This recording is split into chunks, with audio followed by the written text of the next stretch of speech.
Hey guys, how we doing? Wanted to pop on and do a puppy update. I am looking a mess. Let's just get that out of the way right now. It is um, ridiculously hot here, um, and I'm just not cut out for this mess. But anyway, we are going to pop in and see the puppies. The puppies are 8 days old, so let's talk about how they're doing. Let's talk about how mom's doing. And let's talk about how our pups get started off and why I start them off the way that I do. Guys, look at that now. Can we get cuter? No, we can't. Okay, so here we are. So mom's chilling like a villain in here, enjoying her life, probably being quite grateful that she's in the house with some air conditioning. Um, so one of the biggest things that I get asked, I guess, is why on earth are livestock guardian dogs in the house? I do tons of information on this. You can look on a ton of my videos, a ton of my content. I talk about the importance of starting them off in the house, why I do it, how I do it, all that stuff. And it is no different when they are first born. Obviously, we're not keeping any of these puppies. These puppies, all but one spot right now, have homes that they're placed with, or are reserved, or however you'd like to choose to word that. But I have one spot left. So the reason I do it, and my way is not the only way. I feel like in society, for whatever reason, we've kind of gotten to this point where, oh my goodness, look at that one, just looking over here. I mean, not really because their eyes are closed, but I feel like as a society, it's kind of like, we either have to agree or we don't agree. And if we don't agree, then we can't be friends and we can't be cordial. And that's ridiculous. So there's more than one way of doing this. There's many different ways of doing this. This is just the way that I do it. This is what works for me. This is how I do things and just how I believe is the way to do it. And it's what works for me. Okay, so what happens is when my girls are down to probably the last roughly 2 weeks of pregnancy, she was probably about a week, I start bringing them in the house. They go on their maternity leave, PTO. That's what we affectionately call it. By that time, puppies are starting to pack on a lot of weight. Moms are getting big and uncomfortable. And I just don't want them working. I mean, they're out there working against wolves, coyotes, mountain lions, you name it. Even if I pull them off and put them on kind of a light duty on an easier pen, they're still out there on. You know what I mean? So they get pulled in. And then about day 56 of pregnancy, I start taking temperatures on the girls, watching for those changes. I'll do another video on that later about how to do it, why to do it, and what it means. So, and I just can really monitor her closely and get an idea of what her baseline is, normal behaviors, things like that. So, why do I have them whelp in the house as opposed to outside? So the argument for that is outside is the way nature intended it.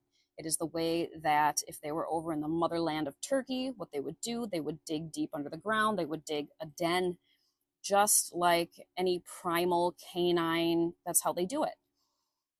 Here's the thing, though. I'm not a primal canine area here. I'm not have I ever asked her to do something like that.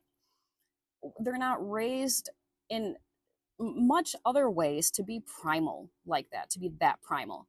Do they dig out there to stay cool? Yes, but I'm not asking her to go out there like a wolf and hunt for her own food and this, that, and the other. These are domesticated dogs. And although they have those really strong instincts and they are very primally minded, this is an area that I can safely control and, in my opinion, provide excellent husbandry to my animals. And I do this with all my animals. It's not just my dogs. I mean, am I bringing my sheep and my goats and all that in the house? No, but they come in, they go in their stalls. I've got a camera system wired out there that goes into my bedroom. They're being very closely monitored. I'm present for probably 95% of delivery of all species of our animals. My opinion, that's my responsibility, that's my job.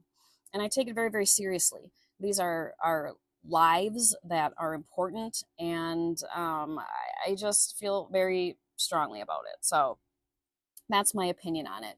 Am I kind of a micromanager or maybe a bit of an over control freak?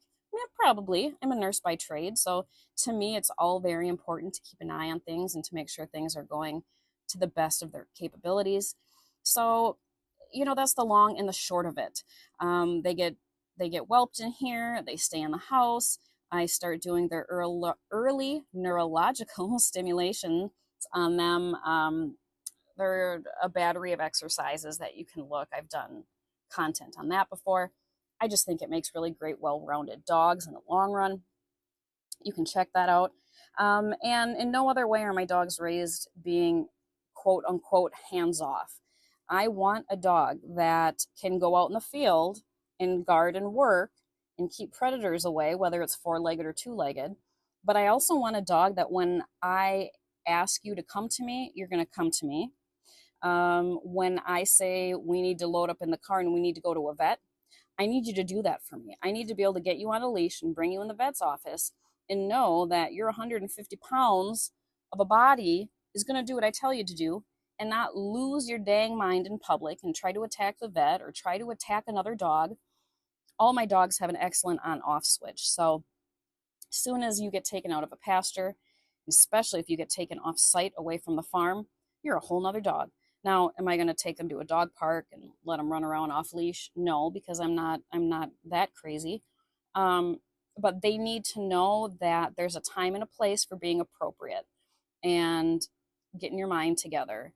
And when they're on the end of my leash and we have to go somewhere, that's the time to do it. I need to be able to get my hands on them. I need to be able to check them over for injury, illness. So it's very important for me to have dogs that are very manageable, that I myself can manage them. No, I don't want Joe Schmo from down the road that they've never seen before be able to walk in my pasture and manhandle them, because that goes against everything that I'm breeding them for. But they need to trust me. I need to trust them. And that starts, in my opinion, right here, right from the ground up. So that's why. And this is where they're going to be. And they're right next to my bed. And for those first 2 weeks, let me tell you, it's a lot of sleepless nights for me. I get pretty crabby. I'm pretty tired because I'm getting old for this, not sleeping through the night with babies business. But I can listen to make sure no one's getting crushed, nobody's getting rolled on. I can make sure that everybody is nursing aggressively. I can make sure that she's doing a great job as a mom. It's just the ability for me to be really hands-on and really keeping an eye on everything, making sure that mom's doing okay, she's feeling good, that she's getting back to health really well. Just in my opinion, to get a really excellent footing and a great foundation to end up with a fantastic dog. So this is where they'll stay and hang out, is here in the house until they're about, until I start them on solid food. So probably 3 weeks of age. By the time they're 3 weeks, 2.5 weeks or so, when I start putting them on some mush food, out they're going to go. And you'll see when we transition them outside, they'll have access to shelter with mom, just like any other normal dog outside or livestock guardian dog will for us. And they'll be in and out with mom. They'll be in a pasture. And that's where they're just going to hang out then. And then for the rest of their life here, it's going to be heavy duty exposure to all types of livestock, socialization, very hands-on continued, so that when they leave here, I can be confident knowing that I'm turning loose a dog that's off to the best possible start in every way, shape, and form. So that's the how and the why that I do it. Again, my personal opinion, not everybody can do it. Not everybody wants to do it. And that is just fine. That doesn't mean my way is the only way. This is just my way that I find is the best way for me and my dogs. And they haven't let me down yet. So I think we're just going to keep doing what we're doing. But so here they are. And they're just so stinking adorable. Every day, I swear they're getting bigger and their color's changing every day. And I love it.